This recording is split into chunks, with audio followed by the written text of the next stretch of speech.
আজ হবে কাতলা মাছের রেসিপি। সর্ষে দিয়ে কাতলা মাছের ভাপা। কাতলা মাছের সহজ রেসিপিগুলোর মধ্যে কাতলা মাছের ভাপা অন্যতম একটা জনপ্রিয় রেসিপি। নমস্কার বন্ধুরা, আহারের বাহার রান্নার চ্যানেলে আপনাদের স্বাগত। আজকে ভিডিওটা দেখে আমার মায়ের রান্নার পদ্ধতিটা ভালো লাগলে বা আমার ডেমনস্ট্রেশনটা ভালো লাগলে আমাদের চ্যানেলটাকে লাইক, শেয়ার, সাবস্ক্রাইব করে দেওয়ার জন্য অনুরোধ রইল। 8টা মতো মাছের পিস নেওয়া হয়েছে। কাতলা মাছ দিয়ে করা হচ্ছে, তবে রুই মাছ দিয়ে করলেও কিন্তু স্বাদের খুব একটা পার্থক্য হয় না।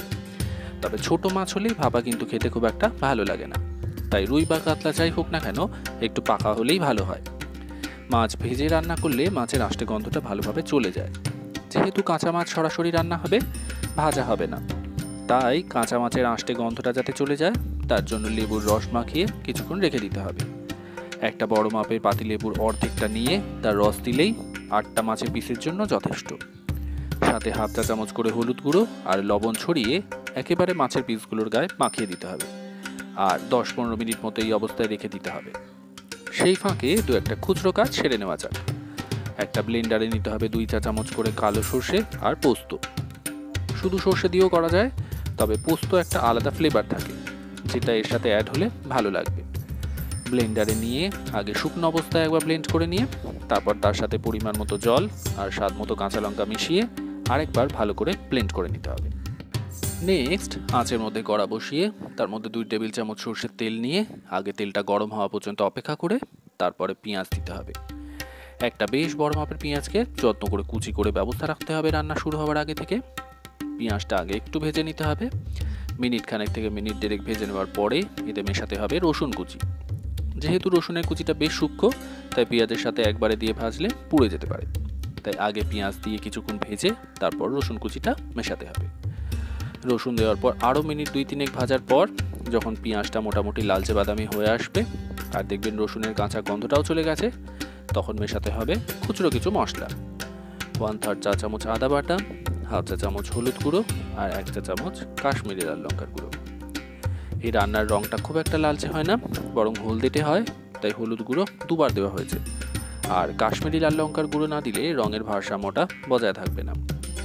এবার আঁচটা মাঝারি থেকে হাই করে সব কিছুকে কষতে হবে, যাতে মশলা থেকে তেল ছেড়ে আসে আর কাঁচা মশলার গন্ধটাও ভালো করে চলে যায়। প্রয়োজনে মশলা কষার সময় সামান্য জল মিশিয়ে নিতে হবে, না হলে আঁচ বাড়িয়ে মশলা কষতে গেলে কিন্তু শুকনো মশলা পুড়ে রান্নার স্বাদ নষ্ট হতে পারে। এদিকে মশলা কষা হয়ে গেলে আঁচ বন্ধ করে এই মশলাকে ঢালতে হবে সেই টিফিন বক্সে, যার মধ্যে মাছের টুকরোগুলো দিয়ে ভাপাতে বসাতে হবে। লাগবে টক দই। 100 গ্রাম টক দইয়ের সাথে সামান্য জল মিশিয়ে ভালো করে ফেটিয়ে নিতে হবে, যাতে কোনো লাম্প বা দানা না থেকে যায়। এই রান্নায় শুকনো লাল লঙ্কার গুঁড়ো ব্যবহার করার থেকে কাঁচা লঙ্কা দেওয়া বেশি ভালো। কাঁচা লঙ্কার ঝাঁঝটা এই রান্নার সাথে ভালোভাবে যায়, তাই যে যেমন ঝাল খান সেই অনুযায়ী কাঁচা লঙ্কা সর্ষে পোস্তর সাথে একেবারে দিয়ে পেস্ট করে দিতে হবে। এদিকে এবার সর্ষে পোস্তের মিশ্রণটা দিতে হবে টিফিন বক্সে। সর্ষে পোস্ত বাটার সময় খুবই অল্প জল ব্যবহার করা হয়েছিল, তাই এখানে রান্নাতে জল দিতে হবে। সর্ষে পোস্ত আর দইয়ের পাত্রগুলো ধুয়ে একেবারে জল মিশিয়ে দিতে হবে পরিমাণ মতো। তবে মাথায় রাখতে হবে খুব পাতলা হবে না এই গ্রেভিটা, তাই পরিমাণ বুঝে জলটা মেশাবেন। তারপর সব মশলাকে ভালো করে নাড়াচাড়া করে মিশিয়ে নিয়ে মাছের পিসগুলো একে একে সাজিয়ে দিতে হবে ওপরে।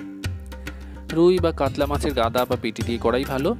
লেজা মুড়ো অথবা একবারে শেষের দিকে গাদাগুলোকে অ্যাভয়েড করতে পারেন। তবে এই ভাপা ইলিশ মাছ দিয়েও করা যায়। বর্ষার সময় ইলিশ উঠলে ইলিশ ভাপা বাঙালির ঘরে কিন্তু ভীষণ জনপ্রিয় একটা রেসিপি। যদি কেউ ভাবেন কাঁচা লঙ্কা দেবেন না, সেক্ষেত্রে বিকল্প হিসেবে শুকনো লাল লঙ্কার গুঁড়ো দিতেই পারেন, তবে কাশ্মীরি লঙ্কার গুঁড়োটা সেক্ষেত্রে একটু কম দিতে হবে, না হলে রান্নার হলদেটে টেক্সচারটা ঠিক আসবে না। এদিকে বাকি আছে নুন, চিনি, সর্ষের তেল আর গোটা কাঁচা লঙ্কা। মাছ মশলা সব কিছুর মধ্যে পরিমাণ বুঝে মোটামুটি 3/4 চা চামচ লবণ মেশাতে হবে। একটা জিনিস মনে রাখতে হবে, কাঁচা মাছের টুকরোগুলোর গায়ে কিন্তু একবার কিছুটা লবণ মাখানো ছিল, আর এখানে লবণটা যদি পরিমাণ বুঝে না দেওয়া হয় তাহলে কিন্তু খাবার স্বাদ নষ্ট হতে পারে। টক দই পড়েছে তার জন্য তো বটেই, পাশাপাশি রান্নাতে স্বাদের ভারসাম্যটা বজায় রাখার জন্য হাফ চা চামচ চিনি মেশাতে হবে। সর্ষের তেল দিয়ে পেঁয়াজ সহ কাঁচা মশলা কষা হয়েছে তো বটেই, এখন শেষে কাঁচা সর্ষের তেল ছড়িয়ে দিলে রান্নার পরে পরিবেশন করবার সময় এর ঝাঁঝ আর গন্ধ দুটোই খুব ভালো করে পাওয়া যাবে। সবশেষে গোটা কাঁচা লঙ্কা উপরে ছড়িয়ে আলতো হাতে সবটা একবার নাড়াচাড়া করে চাপা দিতে হবে। ওদিকে একটা কড়াতে জল ঢেলে জলটা হালকা গরম হতে শুরু করলে তার মধ্যে ঢাকনা দেওয়া অবস্থায় টিফিন বক্সটা বসিয়ে কড়াকে চাপা দিয়ে কম আঁচে 25-30 মিনিট মতো রেখে দিতে হবে। তারপর আঁচ বন্ধ করে আরও 5-7 মিনিট অপেক্ষা করার পরে হাত দিয়ে কাজ করার মতো পরিস্থিতি হলে ঢাকনা খুলে পরিবেশন করা যেতে পারে। শুধুমাত্র যে ভাতের সাথেই একে খাওয়া যায় তা কিন্তু ঠিক নয়, রুটি দিয়েও একে সার্ভ করা যেতে পারে। এমনকি রুটি দিয়ে খাওয়ার সময় কাঁচা পেঁয়াজ সহযোগেও একে পরিবেশন করা যেতে পারে। রান্নাতে যে গোটা কাঁচা লঙ্কা দেওয়া আছে, খাওয়ার সময় গোটা চিবিয়ে অথবা রান্নার সঙ্গে রগড়েও খাওয়া যেতে পারে। কমেন্ট করে জানাতে ভুলবেন না কেমন লাগলো কাতলা মাছের ভাপা রেসিপি।